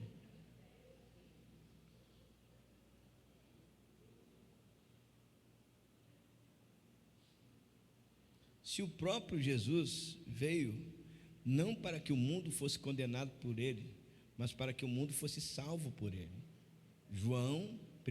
Evangelho de João, capítulo 1, verso 17. O problema é que a igreja só lembra do 16, porque Deus amou o mundo de tal maneira que deu seu Filho dizendo para que todo aquele que nele crê não pereça, mas tenha a vida eterna. Agora o 17 fala o porquê. Porque Deus enviou o seu Filho ao mundo, não para que o mundo fosse condenado por ele, mas para que o mundo fosse salvo por ele. A igreja durante muito tempo esteve equivocada dizendo: nós somos salvos. Irmão, nós poderíamos estar em qualquer outros lugares, né? Mas nós estamos aqui na presença do Senhor. Como se isso fosse vantagem. Como se isso não nos incomodasse de ter gente indo para o inferno lá fora. Como se nós fôssemos melhores de quem está lá fora. Se a graça de Deus não tiver nos alcançado, nenhum de nós estava aqui. Se Deus não tivesse usado alguém para alcançar a vida da gente, nós não estávamos aqui, não era a primeira opção da gente. Mas a graça alcançou, Deus usou uma pessoa para me atrair para estar na igreja. Essa pessoa me apresentou a igreja me apresentou Cristo, e Cristo veio habitar dentro de mim, e isso mudou a minha vida. Eu tenho tanta paixão por ganhar alma, sabe por quê, irmão? Porque eu já fui perdido, eu sei o que é estar perdido. Eu sei o que é estar bem perdido. Até os 26 anos da minha vida, eu estava bem perdido. Não conseguia morar nem com a minha família, porque a minha família não me suportava. Hoje minhas duas irmãs são minhas ovelhas. Porque Jesus fez, mas eu continuo ruim. Está entendendo? Porque eu sem Jesus sou ruim. A gente tem que entender isso, gente. O que realmente faz diferença na vida da gente é a presença de Jesus. E se Ele diz que estará comigo até a consumação dos séculos, quando eu estiver fazendo discípulo, se eu quero a presença de Jesus, o que é que eu tenho que estar fazendo? Culto ao discípulo. Eu tenho que fazer discípulo e celebrar os discípulos com o culto. Amém, irmãos? Está entendendo? Então é um trabalho junto. O culto é muito bom, eu gosto de culto. Eu sou um camarada que eu até tenho tomado cuidado para meu culto não estragar, porque eu fico tão focado em ter um culto legal, um culto bem ajustadinho, né? Que às vezes eu fico preocupado se uma lâmpada não acendeu, eu às vezes me agitava, e Deus disse assim: cara, para com isso. Você era dirigente de congregação lá no bairro do Saco, em Magé, pô. E está aqui, Deus te coloquei num lugar, você ainda continua preocupado. Celebra o culto. Olha o que você tem hoje. Olha o que nós temos hoje. Que igreja linda, irmãos. Que lugar maravilhoso, cheio de pessoas em volta. Olha que privilégio esse lugar. Esse lugar é muito bom, cara. Eu tenho uma igreja nossa aqui, você sabe disso, né? Minha sogra morava lá no Jacarezinho. Irmão, para tu chegar na igreja, tu passa na boca de fumo, mano. É aquela bancada cheia de cocaína. Olha o pó, é de 10, é de 5, é de 20, e tu está indo para a igreja, mano. Olha que privilégio vocês têm aqui. Vem para a igreja, tudo bem que a violência está em todo lugar, é importante ter segurança, estar seguro, Mas sabe, eu acho que a gente precisa valorizar o que Deus tem nos dado, dizer, cara, Deus está nos dando muito bem, o que eu estou dando de retorno? O que eu estou retornando para Ele? Então o problema é trabalhadores. Por que não temos mais? Falta trabalhadores. Era o mesmo problema de Jesus. Grande é a seara, poucos os ceifeiros. Rogai ao Senhor da seara que envie trabalhadores. O engraçado é que no verso subsequente, quando Jesus diz assim, rogai ao Senhor da seara que envie trabalhadores, no verso subsequente diz assim, então designou 12 para chamá-los de apóstolos e os enviar. Ou seja, os trabalhadores já estavam lá, só não tinha direção. Os trabalhadores dessa igreja já estão aqui, não precisa mais ninguém chegar não. Quem vai chegar é para aprender a trabalhar com vocês. São vocês que vão ensinar. Pode chegar alguém aqui que saiba um pouquinho mais e somar? Pode. Mas eu quero deixar essa palavra para vocês essa noite aqui, com gratidão por vocês terem me ouvido. Espero não ter assim, ultrapassado os meus limites de respeito com a vida de vocês ou com a vida da igreja. Mas sabe, irmãos, no próximo culto, ordem por lá diz assim, por que não tem ninguém aqui? Eu vou terminar com uma última ilustração, que eu acho que assim você pode entender, porque a igreja sempre falou que a gente tem que ganhar alma, mas nunca disse como. Então isso às vezes dificulta, a pessoa não sabe como. Eu vou contar para vocês a história de uma irmã de 68 anos, discípula do David Poyong-Chu da Coreia. Essa história se encontra no livro 50 anos da Igreja da Coreia, do David Poyong-Chu, que é uma celebração. Uma parte do livro está essa história dessa senhora, que se mudou para longe da igreja onde estava e precisava de condução. Então ela procurou o pastor de área dela e disse assim, eu não vou poder mais vir ao culto aqui do meio de semana e nem a minha célula, porque eu mudei, foi necessário mudar para ficar mais perto dos meus filhos. Eu agora já não estou com tanta, estou com mais idade, então preciso estar próximo dos meus filhos e é mais longe. Foi aprovado, ela foi morar então mais distante da igreja, continua frequentando os cultos de domingo, mas a célula, que era no meio de semana, ela não frequentava mais por causa de deslocamento. Ela então teve uma ideia e falou com o líder dela, eu posso começar uma célula lá no meu prédio? E ele disse, sim, pode, vamos lá, você já passou por essa experiência, pode. E ela então, segundo o livro conta, ela estabeleceu uma estratégia. Qual era a estratégia dela? Ela passou a andar de elevador 1 hora por sábado. 1 hora por sábado ela andava no elevador do prédio dela. 1 hora. E ela ficava no elevador e botava uma roupa sempre que fazia diferença para não pensarem que ela era assessorista do elevador. E ela ficava no elevador.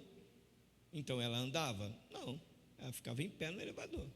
E se alguém precisasse entrar ali com a bolsa, ela ajudava a botar a bolsa dentro. Se alguém precisasse segurar um bebê, ela segurava. E ela dizia, eu vou dar o número do apartamento dela aqui, aleatório, porque eu realmente não lembro do livro, mas eu sou a moradora do 401. E aí eu sou a moradora nova do 401, meu nome é X. E com esse processo, ela começou a identificar quem era morador do prédio, quem era visitante, quem era só trabalhador. Então ela foi ficando conhecida e ela passou 1 mês andando de elevador 1 hora por sábado, 1 mês. Depois, no segundo mês, ela mudou a estratégia dela e ela disse, você me conhece, né? A senhora está aqui, a senhora fica andando de elevador, o que está acontecendo? É porque eu estou aqui porque eu quero fazer um convite para as pessoas do prédio. Convite que no dia tal eu vou estar dando um testemunho sobre Jesus na minha vida, o que Jesus fez na minha vida. Ela nunca enganou ninguém dizendo assim, não, vai ter uma festinha, uma reuniãozinha e tal, chega lá, Jesus, né? Ninguém, não assustou ninguém, né? Dizia para que era, porque o pessoal às vezes, né, os crentes, não fala nada que é para a igreja, não fala, Eu ficaria irado se me enganasse. Eu estava querendo tomar cerveja, comer churrasco, você me chama para uma festa, chega lá, é Jesus, eu falei, pô, dá um tempo, pô. Não, eu ia ficar chateado. É melhor você falar a verdade comigo. Eu pelo menos trato as pessoas como gostaria de ser tratado, né? Então ela, não, eu vou ter a minha reunião aqui.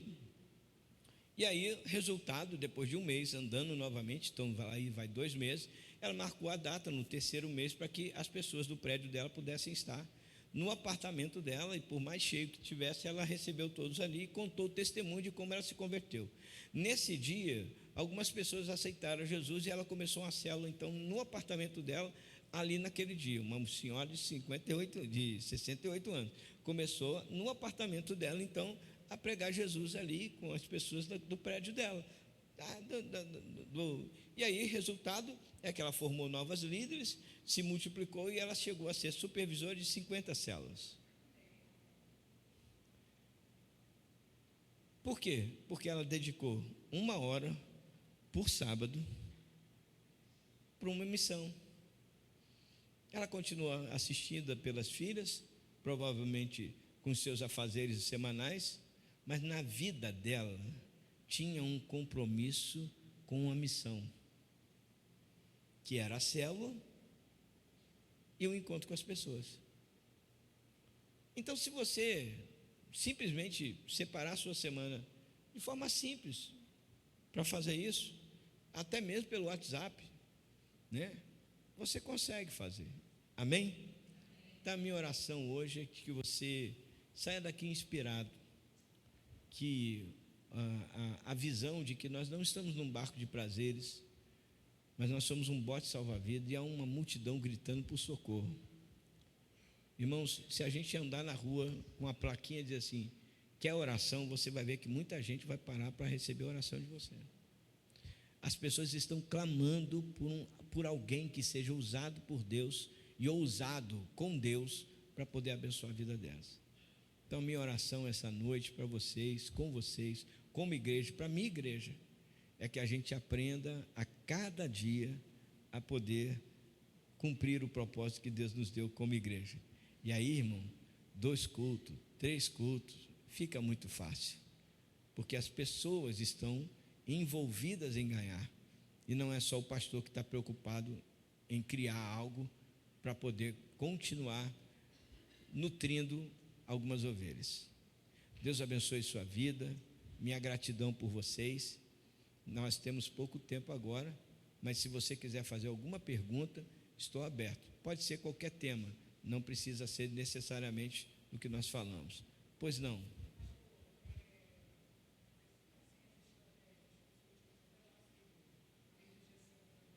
Isso, as estratégias, né? Bom, eu tenho funcionado na metodologia da igreja, que são os 4 pilares. O retiro coração abrasado, que eu vou dizer, talvez eu possa estar aqui, mas eu quero dizer assim, irmãos, fujam de fazer retiro coração abrasado distrital, faça local. Fujam de retiro coração abrasado distrital. Ele vira evento, mas não edifica a igreja. Amém? Vira um evento, mas não edifica a igreja. O Retiro Coração Abrasado é um evento para a igreja. Faça com 10, mas não faça com 100 que seja de outra igreja. A não ser que a pessoa seja de outra igreja e esteja pensando em vir para cá, e tudo bem. Porque senão você cria um movimento. O Retiro Coração Abrasado. Segundo, o pequeno grupo, o GECEL. Eu tenho a escola de líderes e o primeiro passo, então, é a formação de escola de líderes, a implantação de escola de líderes, que leva 3 meses, somado com o GECEL piloto, que leva outros 3 meses. Com 6 meses, você implanta GECEL na igreja, você consegue implantar o GECEL, e eu, com certeza, se desejar, venho aqui para cooperar, para estar com vocês, sem problema algum. Tem material da denominação para isso, tem um livro, Visão e Prática, tem todo o material no CP, inclusive, para você implantar a célula. O segundo é a igreja multigeracional, que você já está. O terceiro, que é a igreja multigeracional, que vocês já estão começando a viver, né?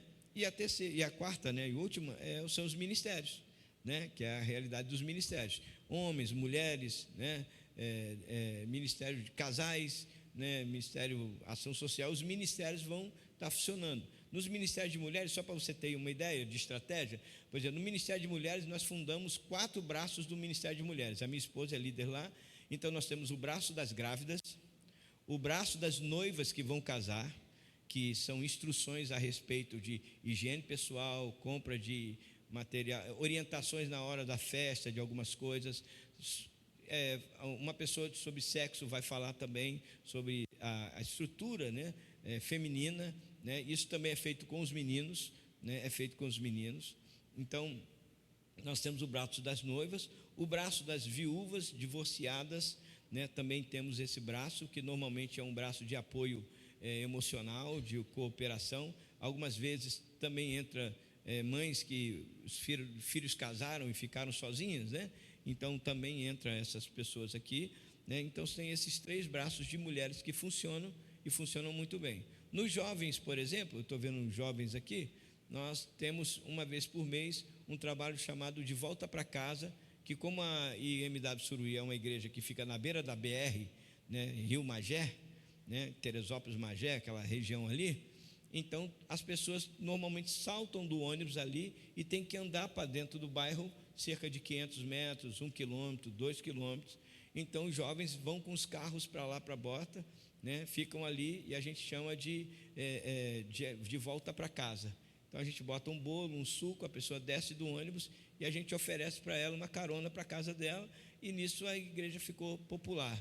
Os idosos 60 a mais fazem na praça também, de 15, de mês sim, mês não, sempre mês sim, mês não, fazem na praça, bota a barraca lá. E se tem uma coisa que idoso gosta, gente, olha uma coisa que atrai idoso: aferição de pressão e glicose.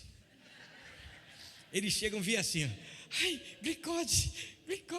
Engraçado que alguns deles, é tão engraçado que alguns deles, antes de você dizer quanto está, eles dizem, deve estar uns 400. Eles já dizem, eles já chegam dizendo.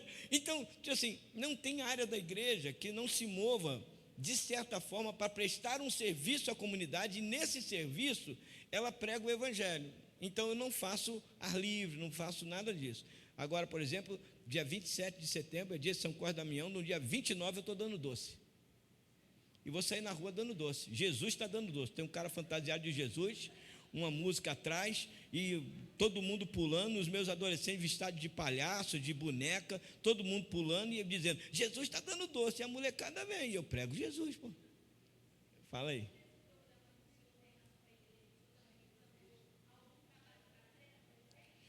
Pré-adolescente eu tenho o culto do Grow Up, né? E eles participam de todas as atividades que o Ministério Infantil trabalha, né? Todas as atividades. Por exemplo, Jesus está dando doce, eles trabalham no Jesus está dando doce. Os pré-adolescentes, eles são um grupo que está esquecido na igreja, irmão, porque ele não consegue se conectar com o culto aqui, não se conecta com a criança, porque ela não se sente criança, e aí quando você leva ele para os adolescentes, para o meio dos adolescentes, eles se perdem, porque eles não conseguem criar no adolescente uma referência, né? Porque nos pré-adolescentes ainda está a birra entre o menino e a menina, enquanto nos adolescentes eles estão querendo se agarrar.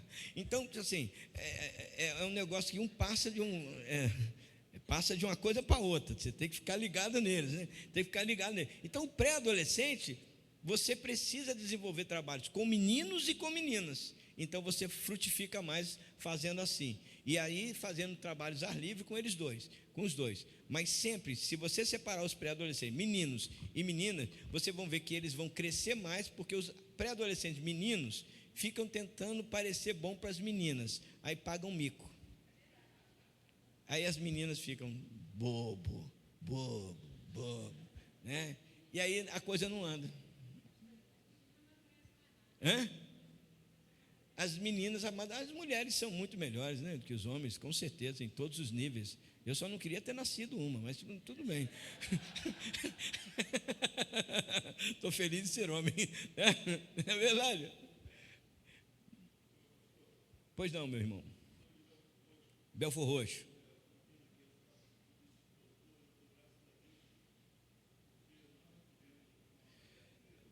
Você pode falar no microfone para o pessoal do lado de trás ouvir o senhor? O senhor se importa? Eu sou de Belfor Roxo, aí, ovelha do pastor Marcos, e nós já tivemos aqui mesmo, uma palestra sobre o GECEL, mas foi dada quanto à estrutura do GECEL, né? Líder, secretário, tempo e tudo mais, foi muito bom. Mas na nossa igreja nós sempre trabalhamos com pequenos grupos e depois com o GECEL. E sinceramente não há outra estratégia melhor para se ganhar alma. Mas acontece que agora eu estou ouvindo aqui, o senhor colocou uma coisa que o senhor hoje falou quanto à estrutura, o senhor falou quanto à aplicação do GECEL. Eu achei muito interessante que o senhor botou aqui a trajetória da igreja, que foi santidade dos anos 60, avivamento nos anos 70 e movimentação dos anos 80 até o ano 2000. Porque eu já sou terceira idade, então eu não era cristão, mas eu acompanhei tudo isso. Eu acompanhei os primeiros momentos lá do assembleano, muito austero assim, aí o batista um pouquinho mais liberal, né? A chegada da cruzada com um toque diferente, alegre, tá? E as movimentações aí das comunidades, que foi algo de bom. Mas eu pergunto para o senhor o seguinte: eu também entendo que inclusive o G12 também, eu vi minha irmã falar aqui, eu olhei de perto aqui, que a minha esposa, ela participou ativamente do G12. Mas eu ouvi, o senhor falou a respeito do GECEL, então eu entendo perfeitamente que o GECEL, ele adapta a igreja à sociedade de hoje. Muito bom. Mas aí a minha grande pergunta é o seguinte: essa questão de santidade, sabe, pentecostal, eu estou lhe perguntando isso porque eu vou passar tudo isso para a minha igreja. E eu não quero ser pego de surpresa para não ter uma resposta. Sabe? Porque hoje eu vejo o crescimento da igreja, naquele tempo que era da santidade e tudo, nós víamos muito mais mover do Espírito, batismo com o Espírito Santo, revelações e tal. Hoje, ao longo do tempo, a gente vê que não se vê tanto. E seguindo a trajetória aqui do GECEL, eu acho que a gente vai ver menos, porque é difícil cobrar santidade, falar de pentecostal, com tudo, o batismo do Espírito Santo. Aí eu digo para o senhor o seguinte: o que eu passo para o grupo? A primeira coisa que o senhor vai fazer é abrir Hebreus 1:1. Quando o senhor abrir Hebreus 1:1, você vai ler para eles assim: tendo o Senhor no passado falado de muitas maneiras. Deus falou de muitas maneiras. Deus falou de muitas maneiras. Tendo o Senhor no passado falando de muitas maneiras por meio dos seus servos apóstolos, profetas, por meio dos seus servos profetas, nesse último dia nos falou por meio do seu Filho. Ou seja, Deus não tem problema de variar a forma de comunicar, Ele comunica a mesma essência. Quando nós falamos de santidade, nós não podemos estabelecer a santidade que era a santidade do passado, porque mesmo nós sabemos que tinha santidade, nós sabíamos, por exemplo, de que havia fornicação na igreja, e aí a reunião de presbitério ia até 2 horas da manhã para saber, porque a Mariquinha saiu com o Joãozinho, e agora o que vão fazer? Se eles não quiserem parar de fazer, nós não vamos poder fazer nada. Nós não temos autoridade para isso, porque a vida é deles. Eu não posso colocar eles no púlpito, eu não posso botar eles para pregar, eu não posso botar eles como referência. Agora, eu não tenho autoridade como pastor de fazer alguém parar de fornicar.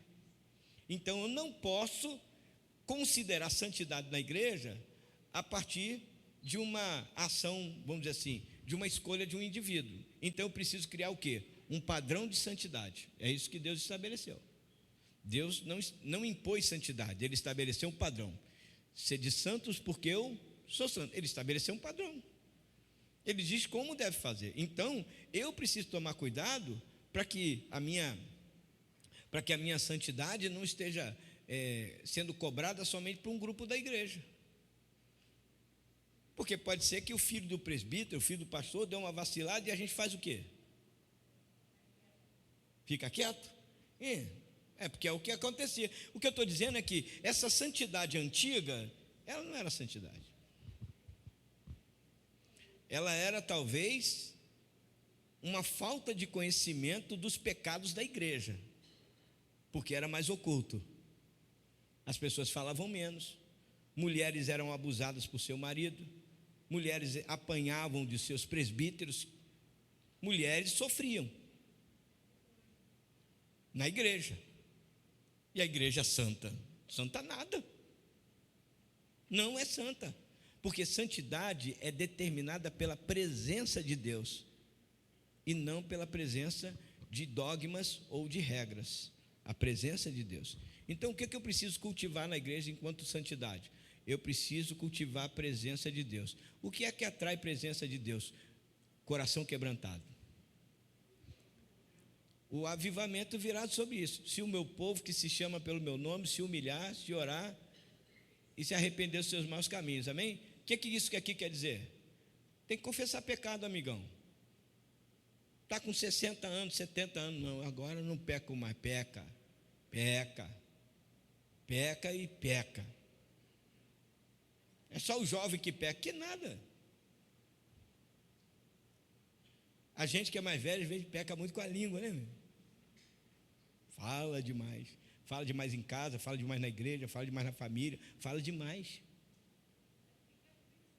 Né? Quer conversar, né? Às vezes conta as mesmas histórias, eu conto também. Então o que eu estou dizendo para o irmão é o seguinte, desculpe se eu fiquei mais grave agora, mas vou equalizar. Que essa experiência pentecostal, ela está ficando muito tardia, porque a maioria das experiências pentecostais da igreja, o grande movimento, aconteceu aonde? Nos jovens e nos adolescentes. Amém? Sim ou não? A grande marca, né, do pentecostalismo dentro da igreja, que foi o que aconteceu mais com os jovens e com os adolescentes. Eles são marcados em congressos, em reuniões, são eles que são marcados nisso. Agora a minha pergunta é a seguinte: cadê os nossos jovens? Por que não estão mais na igreja? Porque a nossa santidade expulsou eles. Porque a gente não aprendeu a lidar com idade. Eu vou na última aqui por causa do horário. Olha só, existe idade espiritual, você sabia? O Evangelho de João está dizendo: filhinhos, eu vos escrevi porque vossos pecados estão perdoados. Evangelho de João, 1 João, capítulo de número 2. Filhinhos, eu vos escrevi porque vossos pecados estão perdoados. Opa, são filhinhos? Sim ou não? São. E qual é o problema de filhinho? Qual é o problema de filhinho, irmão? Filhinhos, eu vos escrevi porque vossos pecados são perdoados. Qual é o problema de filhinho? Pecado. Então o cara acabou de aceitar Jesus, o cara é jovem, está cheio de hormônio, está cheio dessas coisas aí, né? A menininha começou a aparecer agora o seu corpo e ela quer realçar um pouco mais e não tem ninguém que oriente, porque a Bíblia vai dizer que as mulheres mais velhas devem orientar como as mais novas. Não tem ninguém que oriente e elas estão querendo curtir o que agora elas têm de o airbag, está tudo ali, né? Vou curtir esse negócio. E a gente, ao invés de ensiná-las a desfrutar da feminilidade, a gente quer masculinizar elas, botar roupa esquisita. Então, filhinhos, eu vos escrevi porque vossos pecados são perdoados. Então, o que vai acontecer com o filhinho? Filhinho, quem já teve uma neném aí sabe disso. O filhinho olha para você com a maior cara de pau, levanta a mão e diz: Totô. Quem vai limpar o filhinho? Mas a gente joga a fralda e a criança fora junto. A gente joga a fralda e a criança fora junto, em nome de uma santidade. Dá trabalho, ainda mais cheio de merda, é um negócio doido. É difícil. Aí a outra idade, qual é a outra idade? Jovens eu vos escrevi, porque sois forte, tendes vencido o maligno. Qual é o problema de jovem, irmão? Tentação. Estão sendo tentados o tempo todo. É na internet, é no celular, é no trabalho, é na escola, é na faculdade. Irmãos, ser crente no meio de uma universidade federal é prova. Porque tá gente fumando maconha, outro está transando, é homem com homem, mulher com mulher. As escolas estão assim. Então, assim, jovens, eu vos escrevi porque sois fortes e tendes vencido o maligno. O que o jovem precisa? Cara, de uma palavra de apreço, de alguém que ouça as suas tentações, que ele possa, porque quem confessa a tentação não confessa pecado. Se eu não tenho lugar para confessar a tentação, só me sobra fazer o quê? Quando eu pecar, esconder. Aí vai dizer para os pais, eu termino aqui em nome de Jesus, né? Quando chega para os pais, pais, eu vos escrevi, porque a palavra de Deus já está em vocês. O que ele está dizendo? Você não precisa mais de arrependimento, você não precisa mais ser ensinado desse caminho. Você já pode chegar e dizer, ei, perdi, dei mole, me ajuda aqui, me socorre, me tira desse negócio aqui. Você já sabe o que tem que fazer. Então, eu preciso identificar qual é a idade espiritual da pessoa, para poder exigir dela santidade, para poder colocar ela num ambiente pentecostal, para poder levar, para saber o que fazer com o que ela está recebendo de Deus, porque senão ela não sabe o que fazer. Então eu diria que a nossa santidade, a forma mais santa que um ser humano pode ser, é humana. É ser homem, ser mulher na sua plenitude. É a forma mais santa de ser. Ser um homem bem-aventurado, que teme ao Senhor e anda nos seus caminhos, que do trabalho da sua mão come, que não é um parasita dentro de casa, que tem coragem de assumir uma mulher e casar com ela, de gerar filhos. Isso é homem. A forma mais santa de ser mulher é sendo mulher, virtuosa, amada, cuidadosa e honrada pelo seu marido. Mas se Satanás fica essa briga de que a mulher não se submete ao homem e é desonroso, eu não sou Maria, e chama aquilo que Deus deu como obra, que é a feminilidade, a maternidade, né? Ao invés de chamar isso de ambiente de honra e de execução da vontade de Deus, isso é ser santo, pô. Ser santo não é roupão, ser santo não é ausência de qualquer. Ser santo é cumprir o que Deus me criou para ser. Aí eu sou santo. Então, como marido, eu estou há 27 anos casado. Perdi a conta de vezes que pensei em trair na minha mulher. Perdi a conta, irmão. Porque passa na minha cabeça. Só que eu nunca fiz isso. Porque a presença de Jesus não deixou.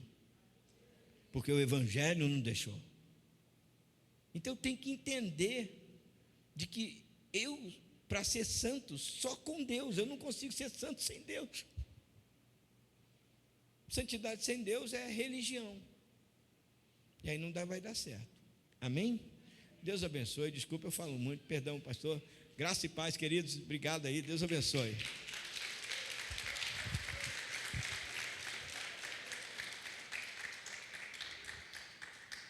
Amém, irmãos? Muito bom. Eu acredito que a gente tivesse mais uma hora aí, a gente teria aí muitos questionamentos, muitas perguntas, né? E na próxima semana que vai estar aqui vai ser o pastor Aguinaldo, tá? Pastor Aguinaldo que vai estar aqui na próxima semana, né? Esse moço aí é discípulo dele, né? Então, só que o pastor Aguinaldo não vai estar na terça-feira, porque ele não tinha agenda. O pastor Aguinaldo é o secretário-geral de educação da nossa denominação, então ele não tinha agenda. Então a agenda dele ficou para segunda-feira. Então, ao invés dele vir na terça, então nós não vamos ter na terça. Terça-feira que vem está suspenso, porque nós não vamos ter nada aqui, mas vai ter na segunda-feira. Por quê? Porque vai vir está aqui o pastor Aguinaldo. Quantos foram edificados nesta noite com essa palavra? Amém? Então, a minha expectativa, irmãos, é que a gente possa estar ao longo desses 2 meses, né, que é o mês de setembro e o mês de outubro. Nós vamos ter pessoas realmente bem capacitado. O pastor Natanael vai voltar novamente, tá? Ele volta no mês de outubro, tá? Ele retorna novamente para estar aqui conosco. Então, se prepare, né? Porque vem coisa melhor aí por aí, vem coisa melhor aí pela frente, tá? Eu já conheço a peça, sei como ela é, entendeu? Então, eu fiz assim escolhas para que nós pudéssemos, de fato, de verdade, sermos bem edificados através, né, dessa palavra, ok? Então vamos colocar de pé, estamos encerrando. Eu sei que é difícil a gente começar às 19 horas, porque as pessoas vêm do trabalho, fica difícil, né? Mas, enfim, conseguimos alcançar o nosso objetivo. E na próxima segunda-feira, lembra qual dia que vai ser, irmãos?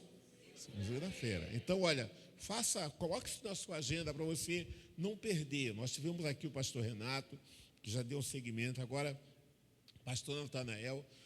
Na próxima segunda-feira, nós vamos ter o pastor Aguinaldo. Então, foi feita uma programação toda focada exatamente para que você saia daqui sem nenhuma dúvida e que no próximo ano a gente possa, de fato e de verdade, exercer um ministério com muito mais habilidade e capacidade, trabalhando para que o reino de Deus cresça e avance. Amém, querido? Eu sei que essa palavra hoje deve ter chocado muita gente, chamou a atenção de muita gente, mexeu com nós, né? Com a nossa, né? Então, e é exatamente isso que precisa acontecer.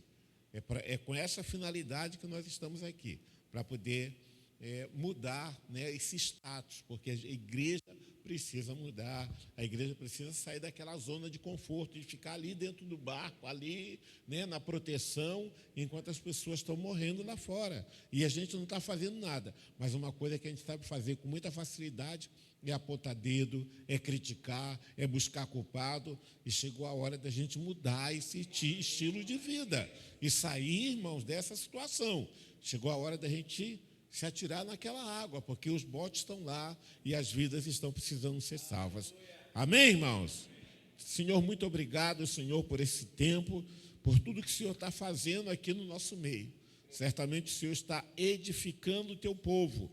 E eu acredito que o Senhor está preparando um grande exército, Senhor, que não vai mais ficar, ó Deus, somente, Senhor, na zona de conforto, mas vão se colocar, Senhor, ao dispor do Senhor para ir buscar aqueles que estão perdidos, aqueles que estão moribundos, aqueles que estão morrendo sem salvação, Pai. E eu profetizo um tempo novo na vida da tua igreja, Senhor, que todos nós vamos sair, ó Deus, da zona de conforto e nos colocarmos, Senhor, meu Deus, ao teu dispor, para que através da nossa vida a tua obra seja realizada, Pai. Nos conduza em paz para os nossos lares, permita que tenhamos uma noite tranquila, que as nossas energias se renovem para o dia de amanhã e que a tua graça, que excede todo entendimento, repouse sobre a vida de cada um dos teus filhos.